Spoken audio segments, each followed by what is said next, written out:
Chapter 1. Ignoring the Rejection Rocket. Make rejection your ally instead of your enemy. Network marketing is one of the most fun and rewarding businesses in the world, but eventually all network marketers are faced with certain widespread and universal challenges.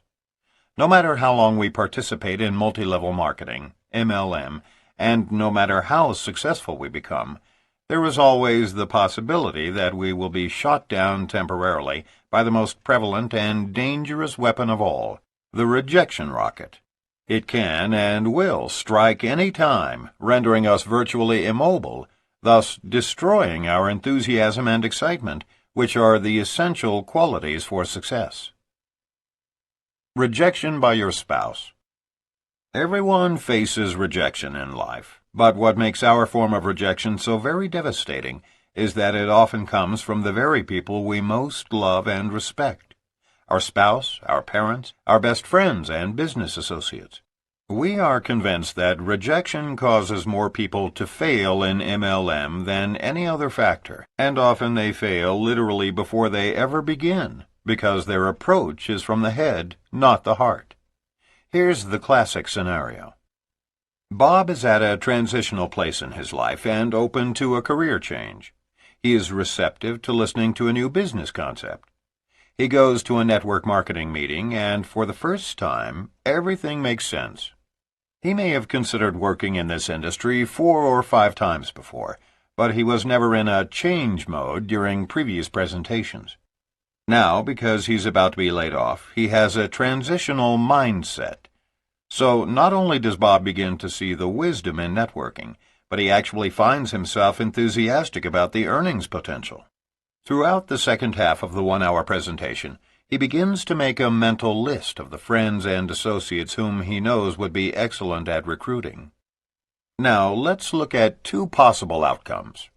Regardless of whether Bob actually signs up or not, he's about to be attacked by the first adversary in this business. And unless the person conducting the presentation prepares Bob and the others for what is going to occur by presenting certain facts at the end of the first recruiting interview, Bob is going to quit before he ever begins. Later, we'll return to the particular details of this story, but first let's see what happens to Bob once he leaves the presentation. In fact, we'll examine several scenarios. Because the timing is right in his life, Bob is excited. And because Bob knows several people who will be naturals at recruiting, he can hardly wait to break the news to them that he has found the ultimate opportunity. If the person who introduced Bob to MLM is one of those folks who signs people up at the first interview, Bob may actually fill out a distributor agreement, promising to come back on Saturday for training.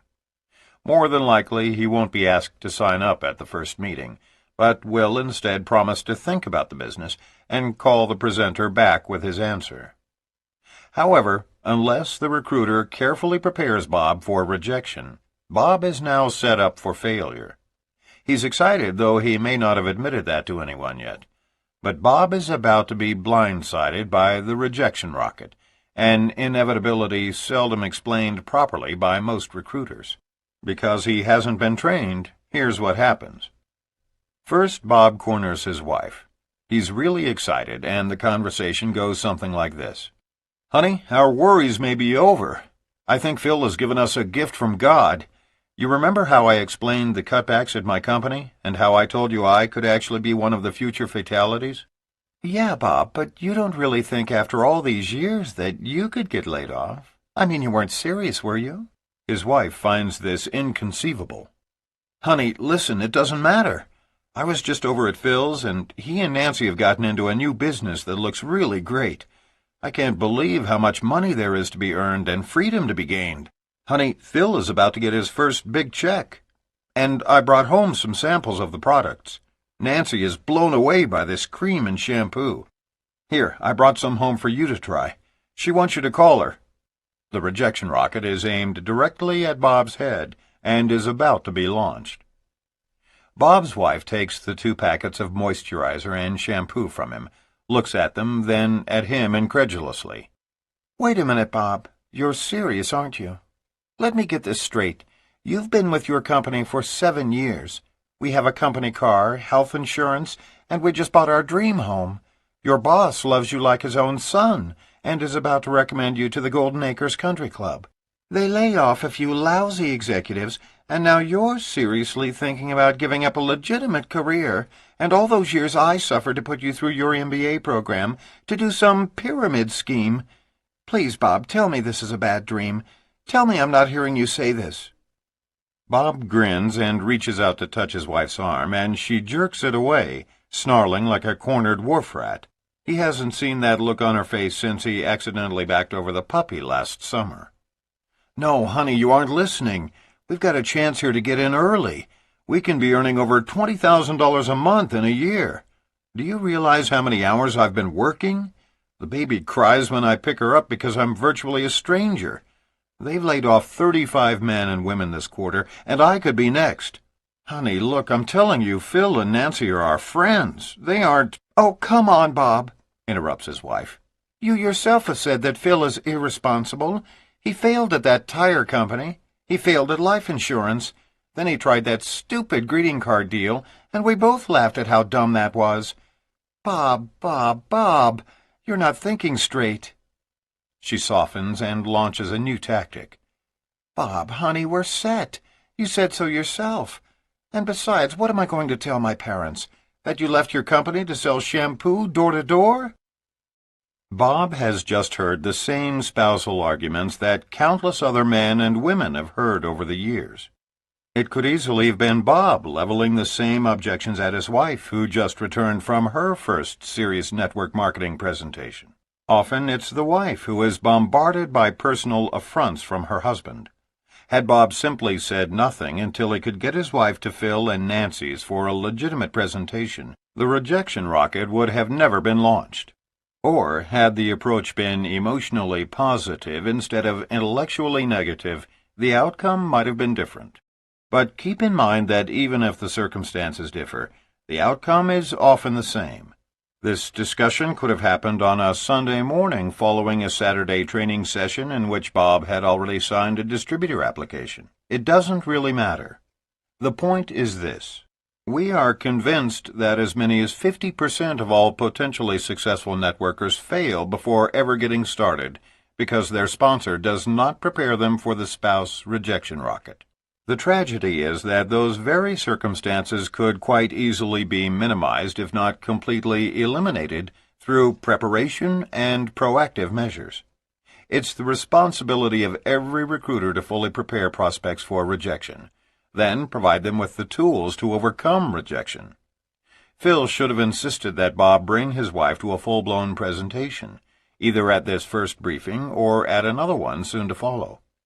In addition, he should have said emphatically, Bob, don't try to explain this to your wife until you have more information. Or better yet, bring her to us. Rejection by family and friends. Before presenting solutions to the previous problem, let's first scrutinize another scenario that occurs frequently. Although the participants are somewhat different, the outcome is equally predictable and negative. We begin by assuming that Bob's wife is as excited as he is about this network marketing opportunity. Let's also assume that Bob has signed up, and both he and his wife have been trained and prepared for any and all rejection. Initially, Bob decides to take the lead until their new infant is a little older. His wife will join Bob later. Bob can anticipate the primary objections used by prospective MLMers and has memorized a response for each one. In fact, he's quite proud of his knowledge and is even perhaps a little cocky about his ability to overcome objections. Bob is excited about his new skills of persuasion, believing with a smug self-confidence that he can effectively counter each objection. He's convinced that in this battle of wits, his prospects are unarmed.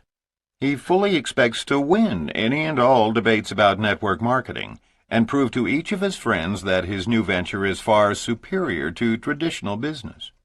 Equipped with that knowledge, he picks up the telephone and begins calling his 25 best prospects, those people whom he would love to spend the rest of his life with in a partnership. Usually one of three outcomes is predictable, so let's evaluate all three. Winning the battle. The first outcome is what we call winning the battle.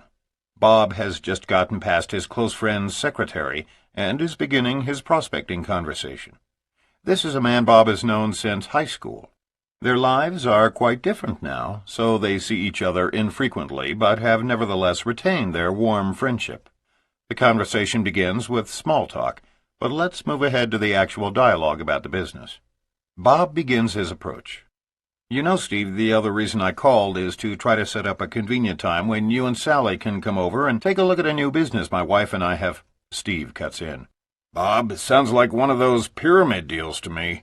Don't tell me you and Christy have been sucked into one of those scams." Of course, Bob has been trained, albeit improperly, to handle objections, and he's armed for battle. "Actually, Steve, I can understand your reluctance to look at a deal like this, but all I ask is that you remain open-minded for a 45-minute presentation. Let me ask you, Steve, would Tuesday or Thursday be better for you?" Bob is proud of his canned response, but as we'll see, his pride is very fleeting. "Come on, Bob. You and I go way back. You can cut out the memorized speeches and shoot me straight. Sal and I aren't the least bit interested in one of those deals. In fact, my own father got sucked into some gold scam last summer and put over $5,000 into the deal, never signed up one person, and has a garage full of overpriced gold coins gathering dust," Steve says gently but firmly. At this point, or really before the conversation had even gone this far, Bob should have realized that Steve isn't in the right time in his life to see this opportunity. He isn't the slightest bit open to the business, and anything said from here on will only further alienate Steve, and therefore hurt Bob's chances to approach his friend at a later date when he may be more receptive. In fact, unbeknown to Bob, he may actually do irreparable damage to their friendship by continuing to pursue the matter. There's a specific 6-month rule we'll present later in the book that will help you avoid Bob's dilemma, but for now let's assume Bob is unaware of it. Unfortunately, Bob is relentless. He knows he's in a great business and believes that if he can respond properly to each objection, he can perhaps sign up Steve and his wife. Because Steve is a professional who knows many quality people, Bob is absolutely convinced that, of all his friends, Steve has the greatest potential. Bob believes that all he has to do is skillfully overcome his friend's objections, and he's got a winner on his front line. He's sure he will win the battle. But it won't happen. And the reasons it won't happen are simple. Steve is not in the right time in his life for change, and Bob approached his friend improperly. In this particular scenario, the objections and responses to them will probably continue for another 5 or 10 minutes. In a last-ditch effort to shut Bob up, Steve may actually agree to go to a presentation. Of course, the chances that he will actually attend are slim to none. In this winning the battle scenario, more than likely Bob's prospect will be a no-show, and in the long run, he will even lose the war. Unable to apply the 6-month rule, the battle will never again be waged, let alone won. In other words, another potentially great network marketer is history. And you can bet Steve will tell 10 other friends at a future cocktail party just how bizarre and frenzied their former friend Bob has become. Kiss 10 more possible networkers goodbye. Positive-negative. The second outcome is what we call the positive-negative.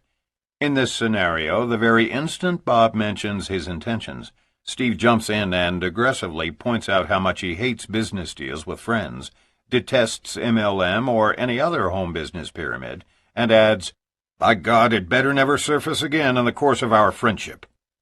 Of course, Bob shuts up immediately and changes the subject back to small talk. He feels rejected because his good friend is so positive that network distribution is a rotten industry. And because Steve is so positively negative about network marketing, Bob decides to never again extend the opportunity to his friend. That is a serious mistake, as we'll explain later when we fully define the 6-month rule. The good old boy. The third outcome is what we call the good old boy. An example of this scenario is as follows. You know, Steve, the other reason I called is because my wife and I have become involved in a business that we want to share with you. It will take about an hour at the most, and we can see you on Tuesday evening at 8 o'clock or Thursday at 7:30. Which is better for you? Steve answers pleasantly, "Gosh, Robert, it sounds great. Can you tell me just a little about it?" Well, Steve, I'd rather not discuss it over the telephone, because it's about 90% visual. I'd like for you and Sally to see a brief video, then actually sample some products and take home some literature to examine. But I can tell you that this company is expanding globally, and they're looking for brand new recruiters and trainers who have always wanted to earn over $25,000 a month. My God, Bob, Steve excitedly responds. $25,000 a month? Phew, I can tell you right now we are always open-minded to new opportunities, especially when there's that kind of earnings potential. I think Thursday would be our best bet. What time? This last scenario is actually somewhat common when new distributors are calling friends. In MLM, we refer to friends as one's warm market, because most family members and close friends do not want to reject you. They will often agree to things they don't want, just to be warm, hence the terminology. But we can assure you that often as many as half of all warm market appointments, and by that we mean friends, family, and associates, who commit to coming to your home for a private business presentation, will not show up. And that can be more devastating than any other form of rejection because you'll feel deceived. So remember, no matter how nice they are on the telephone, half of your family and friends may not show up for your meetings, especially if you tell them about products and brochures, videos and samples. Knowing this fact ahead of time softens the pain. Simply put, all people detest rejection, especially rejection by friends and family. Frank Pinelli of West Lynn, Oregon, had been in the business all of 1 week when he experienced one of the worst rejections of his life. As he explains, I couldn't wait to meet for breakfast with a man whom I had come to respect and admire. Like me, he was a realtor, and a very successful one. Both of us were in the process of leaving real estate to start our own businesses, and I assumed that would give us grounds for being mutually supportive of each other. As I began to describe my networking business to him, without a moment's hesitation, he told me that even if he was a panhandler on the street, pushing a cart around, the last thing in the world he would ever do is network marketing. I grew numb. My world, for the moment, was destroyed. A respected friend had, in so many words, called me worse than a bum living on the streets. 2 years have passed, and today I truly owe my ex-friend a debt of gratitude. He so enraged me that I vowed to become hugely successful, just to show him how wrong he was. His having treated me like such a jerk is to this day a significant part of what drives me. Today, Frank, together with his wife Joanne, earns about $5,000 per month. But rather than homeless or, even worse, 70-hour-a-week realtors like their ex-friend, they are both stay-at-home parents to 2 young children and, in their words, job share the business around them. Friends are often our biggest dream stealers, and once a dream is stolen, it is not easily recovered. But Frank and Joanne turned what could have been a stolen dream into a burning desire to rise to their full potential. Today they both love what they do and have their sights set on making it all the way to the top. And when they reach the very pinnacle, it will undeniably be because one business associate tried to smash their hopes and dreams. Perhaps once they make it to the very top, their realtor friend will decide to join them in business. Dennis Clifton, who together with his brother David built our strongest global organization, remembers how excited he was about his future when he first signed up back in May of 1986, before any of us knew what we were doing. As I began to go down my list, I quickly realized that this wasn't going to be as easy as I had hoped. Almost every person that I called was unwilling to even meet with me. But in spite of this, my positive attitude was holding up, until one morning. I had a friend who worked as a disc jockey at a local radio station. I called him at work and began to explain what I was doing. His response was something I had never experienced before. He actually began to laugh out loud. Now, I don't mean a whimsical smile or friendly chuckle. I mean a wall-rattling, spirit-crushing belly laugh. I was devastated as I hung up the phone. I had never been laughed at quite like that before. Then all the voices began to come to me. Why in the world am I doing this? Nothing is worth this kind of humiliation. Since nobody seems to want to do this, maybe they know something I don't. If I quit now, I'll never have to go through that again. I can remember slipping into that black hole that so many new distributors never come out of. When my phone rang, it was my sponsor, Mark Yarnell.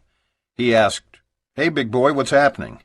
I responded, "Mark, you're not going to believe this, but I just got laughed at, big time." Then I told him everything that happened, and guess what he did? He started to laugh uncontrollably. After a few minutes, when he regained his composure, he said, "Dennis, don't let yourself worry about that goober. Just send him a copy of your check in 6 months." What a great response. For the first time in my life, I understood the full meaning of the old saying, "He who laughs last laughs best." Today, more than a decade later, that man who almost laughed me out of the business is still a disc jockey in Austin, Texas. Me? I live in the mountains in Colorado with my wife and kids, and run an international business with distributors in over 20 countries around the world. I've made millions of dollars since that first laugh, and I can assure you it was worth it. Let 'em laugh. Maria Perkins of Santa Barbara has been with her company for 8 years and has made it to the 3rd level of her compensation plan. She sees her role in network marketing as a conduit or bridge for people like herself who cringe at the thought of sales, and recommends that her associates approach the business like professional consultants. In order to sustain herself through these years, she plays her own mental imagery tape in her mind. No matter if it was my 40-year-old baby brother smirking at my efforts, the people who swore they would show up and didn't, or even the friends who suddenly viewed me as some ex-con about to bamboozle them into my newest scam. They all led me to the mountaintop, and it is here I shall remain. Maria is convinced that we all have to operate on our own agenda, not someone else's. May you be as fortunate as Frank, Dennis, and Maria when you have one of your friends put you down or scoff at you. Later we will discuss the very finest friend approach in order to minimize the rejection like these distributors faced. But we hope that learning of their battles with rejection will assist you in coping with your own. Fine wine can be a byproduct of sour grapes. Turn your battles into a motivational force, and let that force propel you through those early rejections. Dennis is right. It is all worth it. Preparing your prospects for rejection. The rejection rocket can be leveled at you any time in your career, and the problem is that you generally don't see it coming. It's a stealth weapon. It can take many different forms and is frequently unrecognizable right up until impact, and then kaboom! While we certainly cannot help you anticipate every potential kind of rejection, we can definitely prepare you for those forms of rejection which are the most destructive. Avoidance of these dangerous weapons is fairly simple if you begin programming your networking professionals at the very beginning, literally during the close of the first recruiting meeting. Let's set the stage. You have just presented your business opportunity effectively by following a specific format. One we'll explain in a later chapter. And you're convinced that 3 of the 5 prospects sitting in your living room are tremendously excited about the income potential. They've asked all the right questions, and you've answered them to the best of your ability. You've played the video, very clearly and simply explained the numbers during your board presentation, handed them some samples, and finally explained that training is here at your home next Saturday at 10 o'clock a.m. You're ready for the closing comments. Comments specifically calculated to call their attention to rejection and assist them in avoiding it before they are sideswiped. We are irrevocably convinced that most people who leave the first presentation excited but never sign up or return for training are usually fatalities of the easily avoided rejection rocket. Here's how we prepare our unwary prospects. We suggest you memorize or paraphrase this for your own use, speaking in the singular or plural accordingly. Folks, I know some of you are excited about the numbers you've heard today. I realize that you will want to do your due diligence, as would any responsible entrepreneur. But let's face it, if I'm right, if you really can earn this kind of monthly income and semi-retire in 3 to 4 years, or at least have substantial personal and financial freedom, you'd have to be brain dead not to take me up on this deal. But I want to warn you about the 2 primary causes of failure, so you can avoid them while you're doing your investigating. Don't be afraid to use a comment like brain dead on your prospects, no matter how successful or professional they appear. We've never had anyone fail to laugh at the comment. But more importantly, you are asserting your obvious leadership, a quality they desperately need to observe in their mentor before considering joining our industry. The first cause of failure occurs when you network marketers listen to people who don't know what they're talking about. The second cause of failure results from their not listening to those of us who do know what we're talking about. Let me give you an example. It's just human nature that when we get excited about something, we want to share it with others. Whether it's a new flavor of ice cream or a business opportunity, it doesn't really matter. We want to share it, especially with the people we most care about. That's fine with ice cream or a good movie, but it's not right to share this business with anyone until you're completely trained and knowledgeable about our company. Why? Because the primary cause of failure in our profession stems from people getting excited about the tremendous earnings potential and then charging out to tell their closest friends and relatives before having the slightest idea how to do our business. It is critical that you not say anything to anyone until we have taught you a successful approach. If you begin talking to your relatives and friends about this industry, most of them are going to tell you that you've lost your mind. And even though you think you've got all the facts, even though you know the truth about the earnings potential, and even though your friends, neighbors, and relatives know nothing, they will still tell you you're an idiot. And if you have 10 or 20 people in a row question your sanity, especially people you know and love, you will give up before you begin. So don't even attempt to sell your spouse on the opportunity. Simply get him or her back here for a presentation as soon as possible. Now, I know you think you're strong enough to avoid being influenced by people whom you know are completely ignorant about our company. Everybody thinks that. And let's say that you are. Let's say that even if 20 friends and relatives reject you and tell you you're an imbecile, you do not collapse under the weight of their negative attitudes. The real problem is this. Once they've told you not to get involved, even if you later skillfully prove them wrong and answer every one of their concerns, they will not sign up. Remember, once they've ridiculed you for getting into MLM, they cannot afford to sign up themselves because that's tantamount to admitting their own foolishness. And in this era, many folks are more interested in impression management than in taking responsibility for their own lives and creating financial independence and time freedom. So, until you've been signed up, made a commitment, and been trained professionally, do not, and I mean this emphatically, do not approach your friends, relatives, or even your spouse with this business until we have taught you how to share this information with them. Some of your very best warm market recruits will never join you, no matter how successful you become, if you approach them improperly. Years of experience have taught us that the single largest cause of failure results from listening to people who don't know what they are talking about. Here's the problem. New prospects' friends and family don't know anything about your company or the business of networking, and in their ignorance they are certain it must be a scam. Until you are involved financially, they sense you are not really committed, so they will do everything in their power to save you from making a big mistake. When you say, "Hey everybody, I'm getting ready to open a new restaurant," you can count on the response. "Are you sure you want to do that? I've heard most startups go under."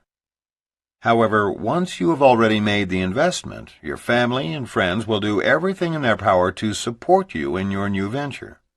When you say, "Hey everybody, I've just opened a new restaurant," the response will likely be, "Oh, good for you. When can we come?"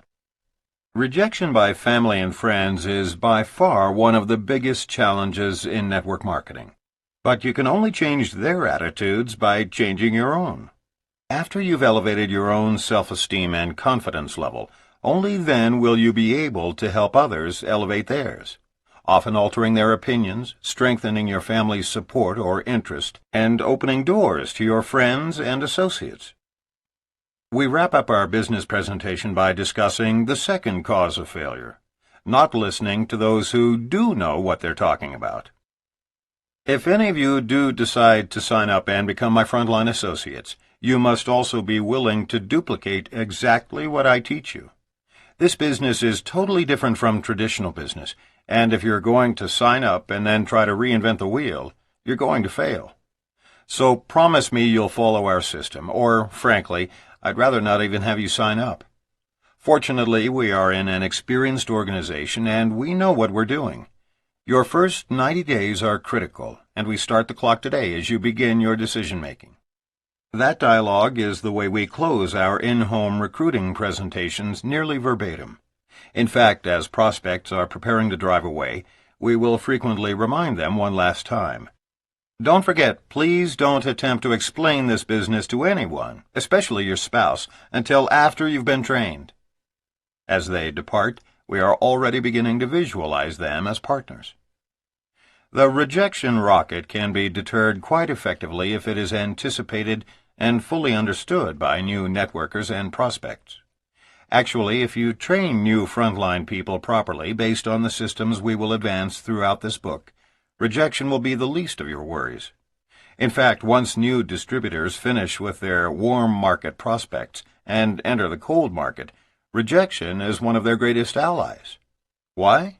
Because the sooner it can be determined that a prospect is not receptive to a network marketing opportunity, the sooner the distributor can file her away for a 6-month follow-up and move on to viable prospects without wasting time.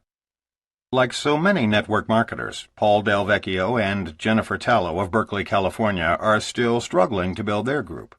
And because of their positive outlook, it is growing, slowly. But rejection has been their single biggest hurdle to overcome, especially that first year.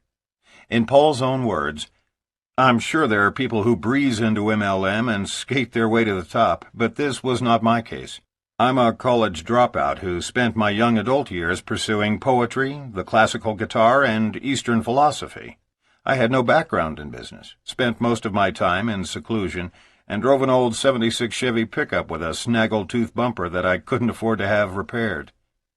Being somewhat introverted by nature, I'd have to describe my first year in MLM like the South American diplomat who, at an elegant embassy function, tried to explain in his halting English why he and his wife had no children.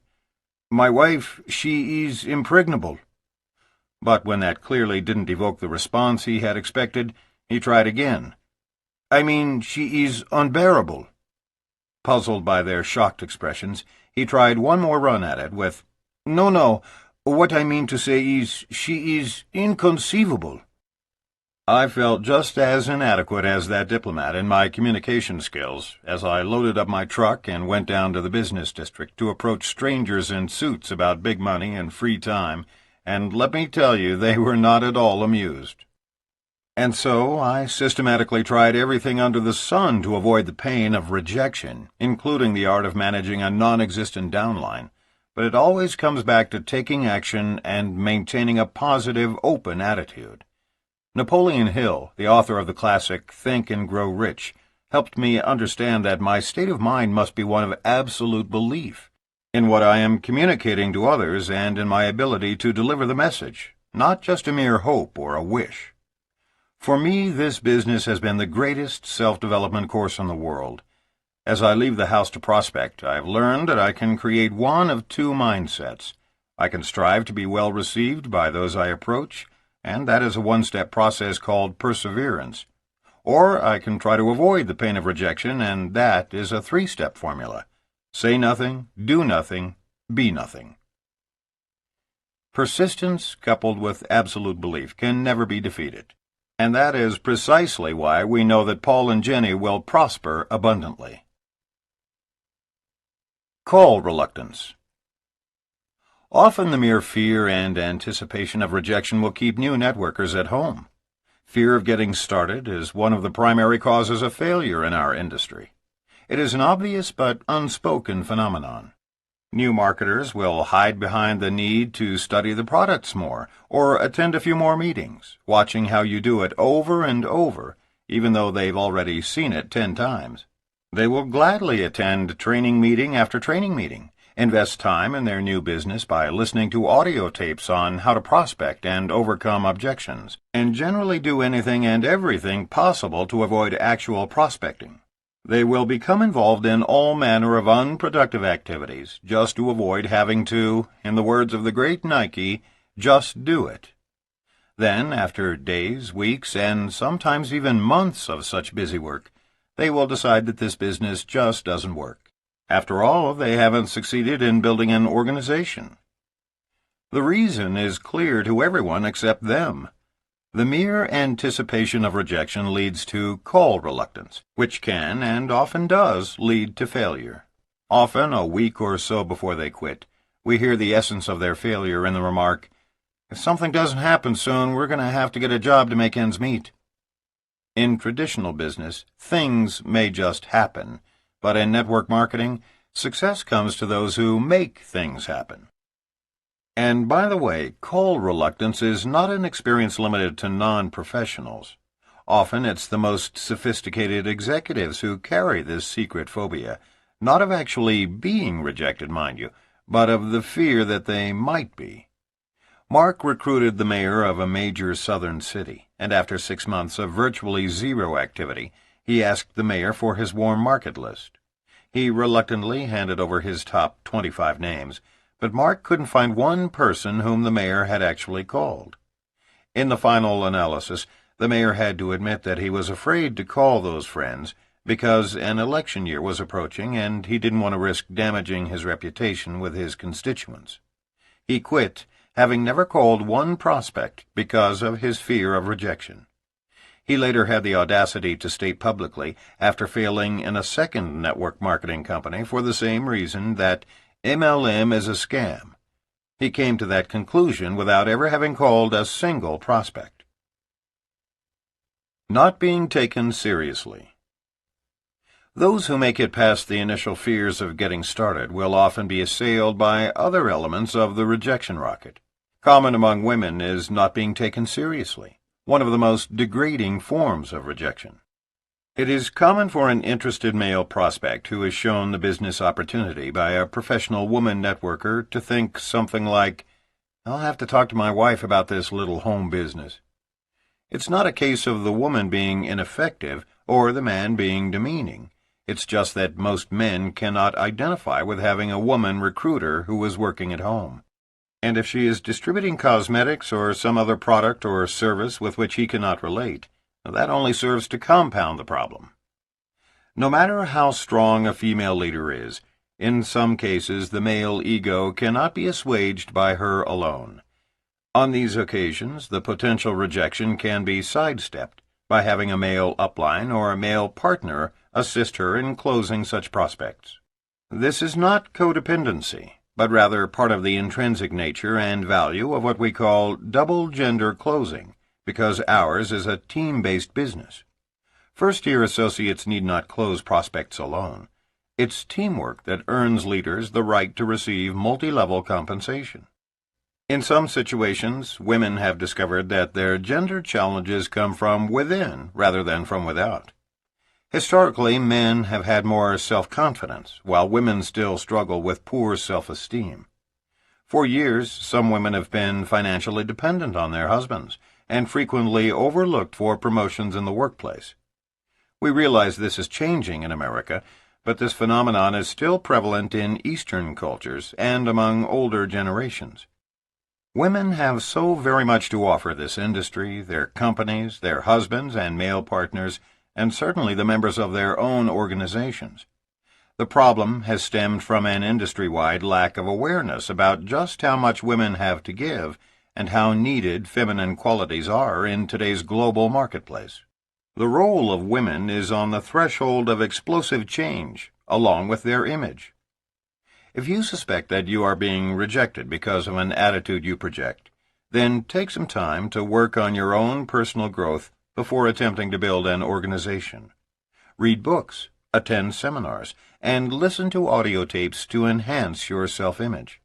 Surround yourself with positive people who constantly remind you of your worth as a person and the contributions you are capable of making. Shake off any residue of negative self-esteem, any emotional baggage that you may be carrying around, and take pride in yourself. It is important to understand that you have a greatness and an unlimited potential to elevate everyone around you.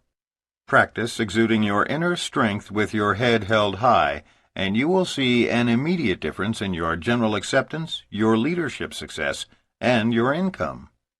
Perhaps no woman in network marketing's 45-year span has better exemplified the transition that can occur in a woman's life once she begins to accept and project her strength than Kathy Dennison. At the age of 30, Kathy Dennison awakened to realize that she was living a nightmare. She was in an abusive marriage, and her 12-year-old daughter was suffering the pain of seeing her mother mistreated. She decided it was time to take action. She left her husband and moved to the tiny town of Basalt, Colorado, where she began cleaning houses to support herself and her child. While her personal life improved dramatically over the next few years, her finances were in shambles. But without a degree, there were few options available to her. Kathy had always believed that she had the talent and mindset to become a millionaire, but her introduction to MLM was the very first time she'd ever been exposed to a business with no limits and no major capital investment. Within 5 years, she would be relaxing on the beach in San Diego in her dream home with a husband, Mark Rogao, who shares her goals and dreams.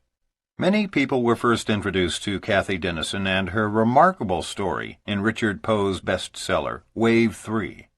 But no one can write as dramatically and accurately about Kathy as Mark Yarnell, who personally sponsored her and served as her mentor for her first years in this business. When I first met Kathy Dennison in Aspen, Colorado in 1987, she was a single parent, living in a tiny one-bedroom apartment, doing her best to support her family on her meager maid's income. I had begged our realtor to help me find a housekeeper because we were entertaining so many friends. Our home rapidly became like a bed and breakfast. By the way, move to Aspen and you'll learn just how many of your friends love you. Kathy agreed to meet me as a favor to her best friend, the realtor, but had actually decided not to accept the job. At that time, she was already cleaning numerous houses and felt burned out.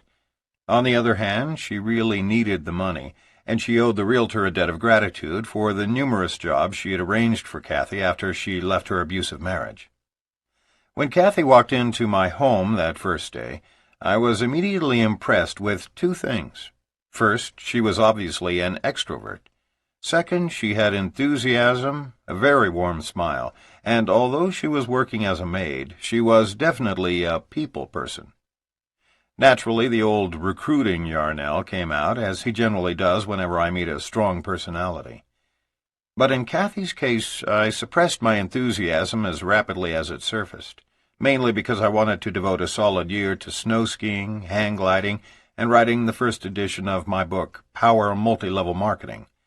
And truthfully, even though I teach new distributors not to play God, that is, never to qualify prospects, and always assume that everyone has the potential to succeed, I violated my own teaching. I decided that in spite of her enthusiasm, I wasn't going to sponsor my housekeeper in a town of 2,000 because the chances of her success were minimal. What a fool I was. After finally awakening from my stupor and signing her up, Kathy promptly signed up every possible prospect in Basalt and Aspen, then moved to San Diego and gradually built a business that transformed her into a millionaire. After recognizing my own stupidity in prejudging a maid, I made the decision to never again violate the one definitive precept in our industry. There's a seed of greatness in everyone. Never qualify prospects for any reason. Nearly a decade later, Kathy Dennison is one of network marketing's true heroines. As more women like Kathy join our industry, and we continue to hear more financial and emotional rags-to-riches stories, women will continue to occupy positions of importance in increasing numbers. And as Richard Poe so correctly pointed out in Wave 3, Denison's stripped-down approach served her well. She rose from a lowly maid to a millionaire in just a few years. In 1997, Kathy was named one of the top 10 women of distinction in Jerry Hoffman's International Directory of Network Marketing.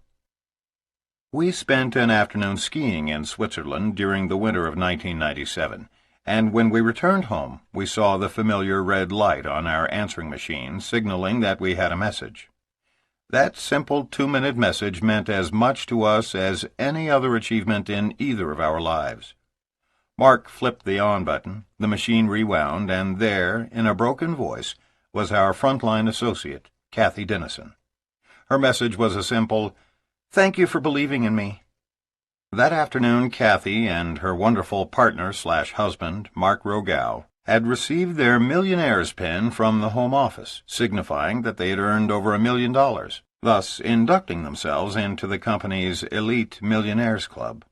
So overwhelmed and appreciative was Kathy, so moving was her message, that we sat down and silently shed tears of joy. In that brief moment, the purpose that most forcefully drives us in network marketing was fulfilled. To this day, we can write without equivocation that you could take away everything we own, our income, our entire downline, homes and cars, and our involvement in network marketing would be justified in its entirety because of the joy we felt for Kathy and Mark on that afternoon. Seldom, if ever, has one of life's experiences so touched us at the very core of our beings as did Kathy's short message.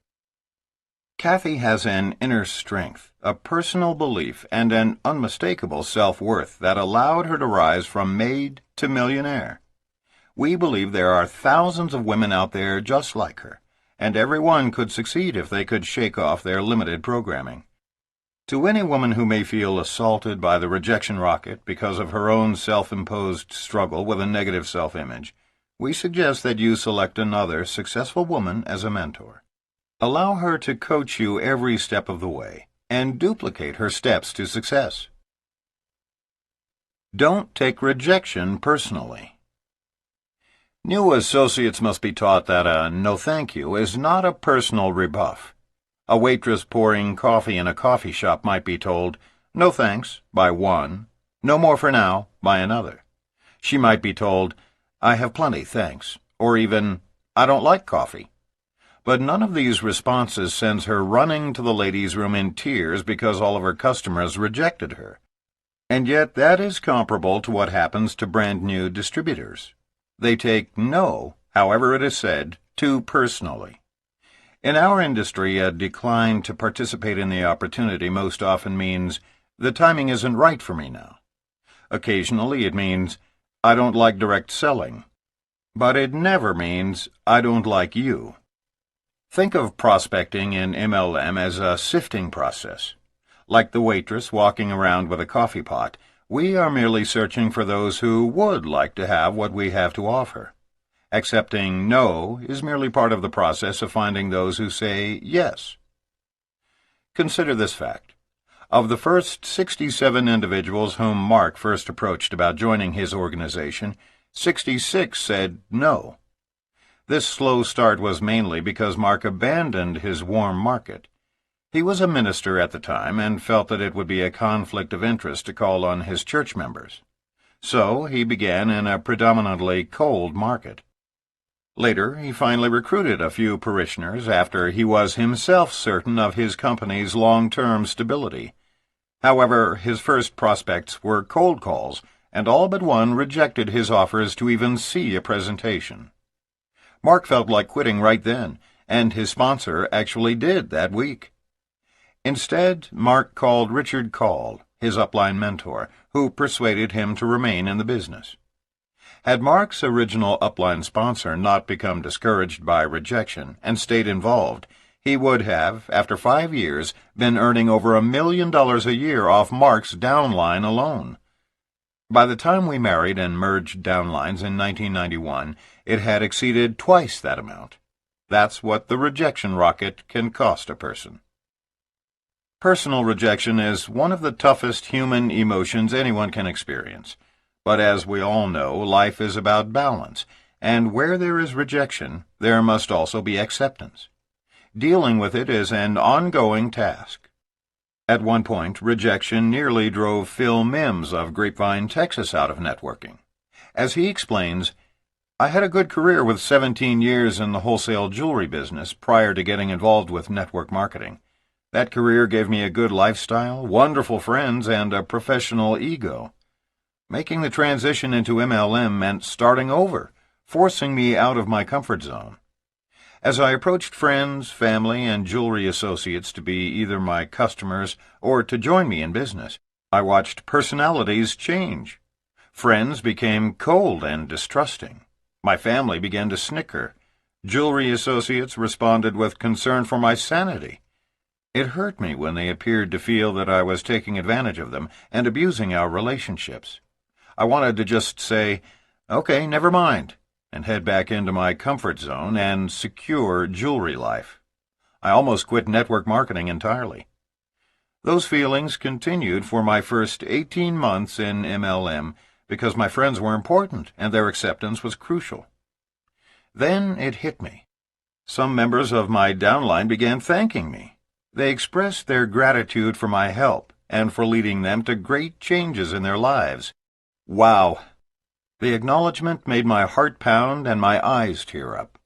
It dawned on me that if I were to quit and return to my jewelry business, I would perhaps lose my new friends and business associates whom I really liked better. Networkers are such caring, sharing, giving, and excited people who, like me, are seeking success, peace, and freedom. Traditional business offers these things for a few people, whereas success is possible for so many in network marketing. To remember now that I almost quit because of my wounded pride helps me to understand what my new downline reps face. Shedding my old self and becoming a new person was indeed a painful transition. The hardest thing I ever did was to leave the comfort zone of my jewelry business. But as a result of my newfound personal freedom, personal growth, and feelings of appreciation, I found a bigger and better comfort zone. I'll always be a networker, thankful that God opens doors, provides the courage to go through them, and furnishes the light to guide my way. Not talking to enough people. If we only talk to a dozen people in the course of a week, the art of rejection by those few becomes bigger than life. If we contact a few dozen people each week, rejection is no problem, because a few will always get involved. Remember this law of balance. Increase the number of approaches and decrease the impact of rejection. Susan averaged 10 contacts a week in her business because she was working part-time and had an extremely busy schedule. Because she was working from her warm market list, she had a high ratio of positive responses. 5 promised to come to her Tuesday night business briefing to learn more about this opportunity. 2 actually showed, but neither signed. All she could think about were the 3 who didn't show, and the fact that they didn't even have the courtesy to call and cancel. 4 more weeks of that kind of rejection, and she will be out of the business. Why? Because her prospecting numbers are too small. Susan may be a hypothetical prospect in our example, but such low-number prospecting can, and indeed has, forced would-be legends right out of business, shot down by rejection. Unless, as a part-timer, you are approaching at least 5 to 10 prospects per day, you are not serious about succeeding in this business. As a serious part-timer, those numbers should increase, and as a full-timer, they can grow to 30 or more per day once entering the cold market. Meeting attendance and brochure reading doesn't count as real-time. When first launching your business, if your goal is to build an organization, 80% of your time should be spent prospecting. All other activity is busy work until you have achieved a certain level of success. Do not become a professional audience participator. Get out of the bleachers and onto the field. In contrast to Susan, the 2 of us prospected huge numbers of people when first building our individual organizations. Before marrying Renee, Mark's biggest rejection rocket was launched when 6 of his 7 frontline executives bailed out and went into a vitamin deal back in 1986. He didn't just lose 6 out of 7 distributors, he lost major leaders. That is the ultimate rejection. Again, he leaned on Richard Call to keep him focused on the importance of perseverance. Consider the impact of Richard's inspiration. There were 2 major triumphs. First, the one remaining executive distributorship today earns us more than 50% of our income. Second, because Mark continued to approach large numbers of prospects, he had 7 more qualifying executives who would soon take the place of those who left. Remember, it is the sheer magnitude of the numbers of prospects we approach that keeps us from overreacting to those who do reject our approaches. Prospecting small numbers makes the rejection bigger than life. Prospecting large numbers focuses our attention on those who say yes. If you make contact with 100 people in the course of a week, 20 of whom say, "Yes, I'd be interested in looking at what you have," and 80 of whom say, "No thanks," your focus will be on the positive. Out of that 20, you will be excited about the 3 who signed up, rather than the 80 who weren't interested. On the other hand, if you approach only 10 people, 2 of whom say they are willing to take a look and then decide against it, your attention inevitably is on the entire 10 who got away. Network marketing begins as a numbers game and evolves into a people business while a legitimate organization of excited networkers is being built. The narrow focus syndrome. Many people make the mistake of inviting rejection by presenting a far too narrow focus. They often promote a single product or just one division of their company, as opposed to creating wide appeal by stressing the leveraged income and free time that result from orders of commonly used products and services. Network marketing is intrinsically designed to appeal to everyone. It is not meant to be an elitist club, nor is it effective if you promote just a single product line. And yet newcomers and old-timers alike often make this mistake. Some people failed to earn as much as they should have when their company added an exciting new nutritional division in the early 90s, and the reason is obvious. Even liberal estimates suggest that less than 30% of the population used vitamin supplements back then. Thus, 7 out of 10 people approached with only the new division just weren't interested. They couldn't relate to nutritional products and were unwilling to change their behavior. The original division upon which the company was founded consisted of personal care products. 100% of our population bathes, shampoos, shaves, moisturizes, deodorizes, and brushes their teeth with reasonable regularity. So success would have been more widespread had the distributors offered both lines of products in their presentations, thereby avoiding the needless problems created by limited focus. Even more significant, they should have been selling prospects with the American dream, big money and free time.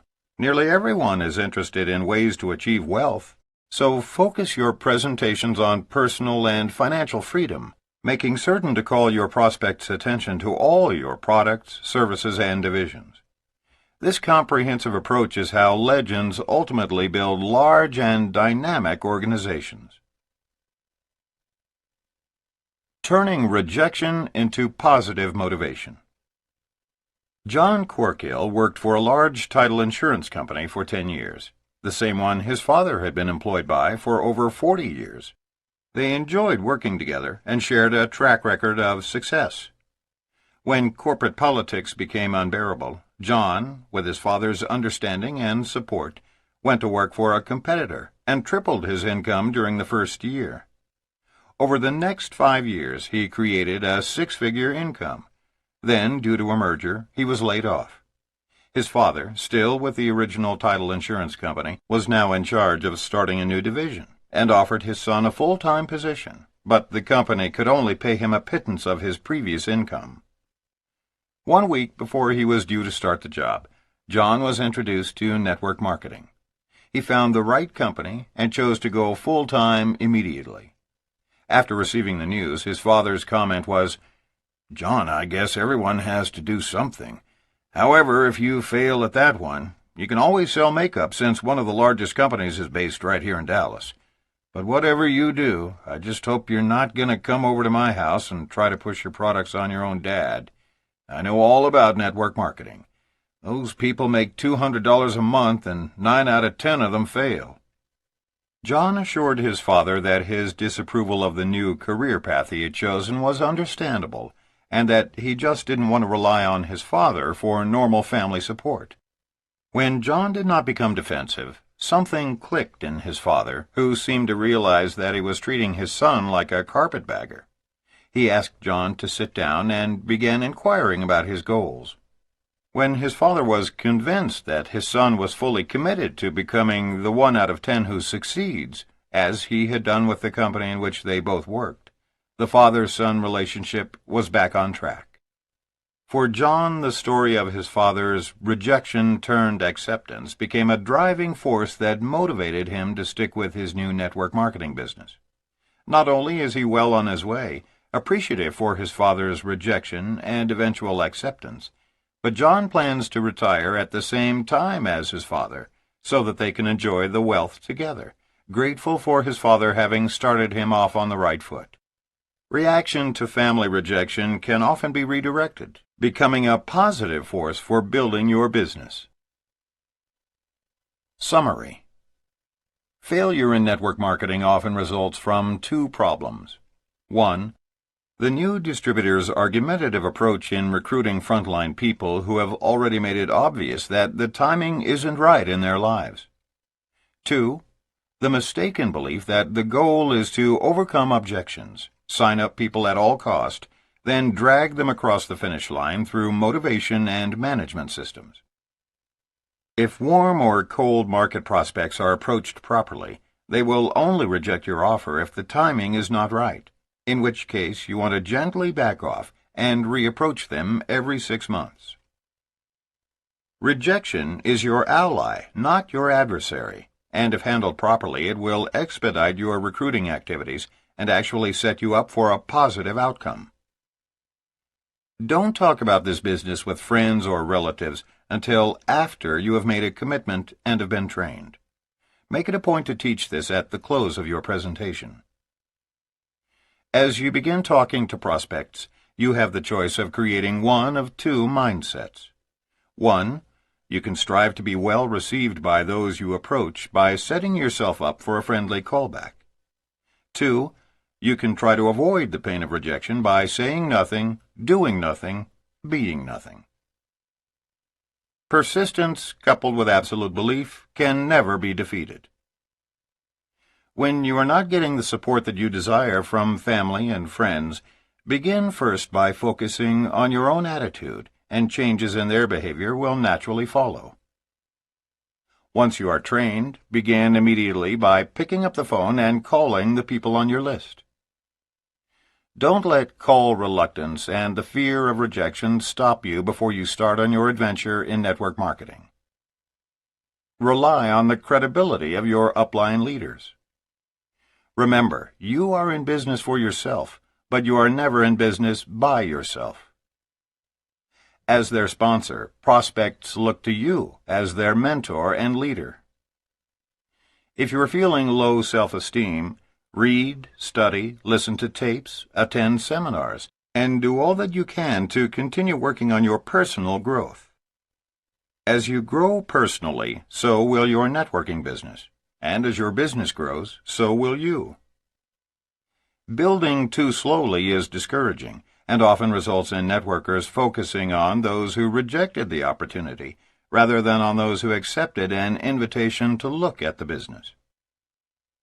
The growth of your business will be in direct proportion to the numbers of people you are prospecting on a regular, daily basis. Network marketing is a numbers game after the first 90 days of warm marketing. It becomes a people business once distributors begin interacting with their sponsors to build their organizations.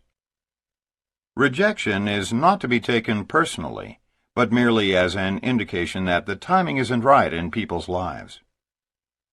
Persevere with every ounce of enthusiasm in order to give yourself the necessary excitement to do this business correctly. Prospecting small numbers makes the act of rejection bigger than life. Prospecting larger numbers focuses your attention on those who said yes. Don't make the mistake of presenting too narrow a focus, that is, by promoting a single product or just one division of your company.